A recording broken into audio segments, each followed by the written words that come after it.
Hi అండి. కొంతమందికి నిద్ర ఎట్లా పడుతుంది అని అంటే ఇలా మెత్తపైన తల వాలుస్తారో లేదో కథ నిద్ర పట్టేస్తుంది. అట్లా ఉండాలండి. అది అట్లా అదృష్టం రాసిపెట్టి ఉండాలి మనకు.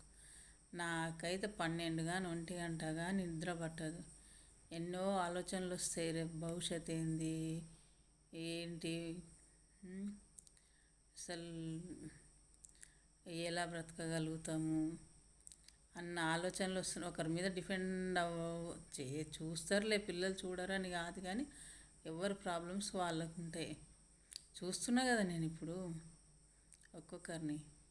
పాపం వాళ్ళని అనడం తప్పు కాదు. మనమేమి కోట్లు సంపాదించి పెట్టలేదు, వాళ్ళకి ఏం సంపాదించి పెట్టలేదు. ఇప్పుడున్న పరిస్థితుల్లో వాళ్ళు బ్రతకడమే, వాళ్ళ భార్య పిల్లలు బ్రతకడమే గ్రేట్.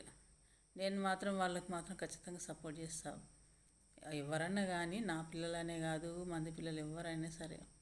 ఎందుకంటే ఈ రోజుల్లో మాత్రం వాళ్ళు బ్రతకడమే కష్టం. మనకు చేతనైనంత వరకు మనం చేసుకుందాం.